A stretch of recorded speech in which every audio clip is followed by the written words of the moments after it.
first service learning project that we're doing is helping the campers beautify the courtyard at Fisher School. So for instance, they're painting and they're kind of beautifying it, planting flowers. The long-term goal is to encourage them after this program is to get involved in the community and go to other schools and help beautify those schools that have projects that could help benefit them. GYAC 21st Century, we are the leaders of the community. We need your help to help the world. Gulfsouth Summer Youth Action Camp is different than any other camp because it's actually educating, but it's still fun. They actually get to plan what they want to do, what service projects would my community benefit from, and then they get to plan it, and then they do it, and then they reflect upon it and see what they've learned from it. So it's not just a typical summer camp with kids running around, and we're just not typical camp counselors. We're actually in the classroom educating it and getting their feedback while we help guide them as they plan their projects. I must prepare my body. I must prepare my body. My spirit, and my mind. And in time, I'll shine. You'll shine. We'll shine. I am a 21st century leader. One of my goals and hopes is to first engage the youth in the classroom by showing them that there are needs in the community, and then empowering them by going out and doing these service projects where they can learn a particular skill that they didn't know before. And then hopefully after camp ends, we can leave them with a sense of inspiration so that they'll continue doing work for their community with this new skill that they learned.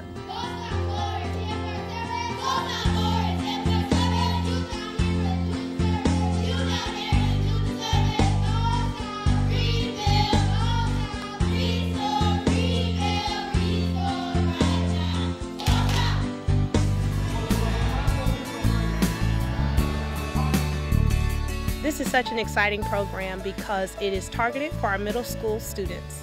And specifically, it is surrounded, the theme was natural disaster preparedness. And that's what we really focused all of our service learning projects on this summer. And so we had our huge mural project that we did for the entire camp. But individually, as the different teams that we segmented off based off of age groups, they all did their own service learning project. Our community service project we made community models, and they're little models of communities, like and we have to include one green thing in them, such as maybe a recycling center.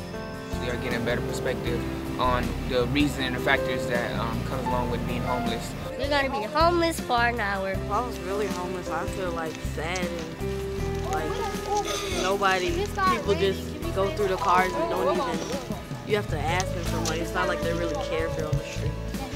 It was heartbreaking because to see somebody in the streets with nothing, but we have everything, it feels sad because it feels like that we're on top of that person and we're treating that person wrong. Some kids just want you to just listen to them, like they're doing something, or just could be like smallest thing. If you're just there to listen, it makes a difference. I learned that kids really do still have something intrinsic in them to do good, and I think that's really important, especially working in urban schools and middle schools. And like I would tell the boys every day, I said, you know what, statistics say that you are not supposed to be doing this, but you're disproving those statistics every day that you show up to work. I think it was an important camp, and it was so critical because it taught our students how to become change agents and taught them how to become leaders in their communities, in their schools, and leaders of themselves.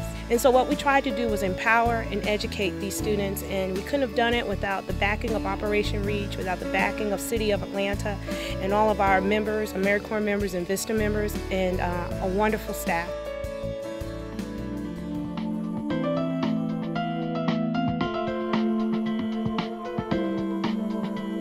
The overall focus of the program is to engage the community, to teach the students about service learning. So not only are they doing community service projects, but they're learning about their community as well. We're about to go in the securities class and see what they're doing in here. If you want to be a leader, you have to serve.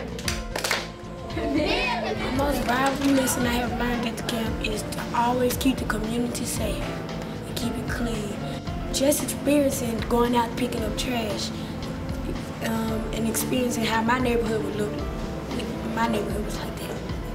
My class actually helped out the elderly, and we came up with this thing called the Elderly Talk Line, and we called like different nursing homes and things, and we talked to the elderly, and they were real happy to talk to young people like us. I was putting together a neighborhood watch. We got about 150 students here, and they all come from different parts of the city.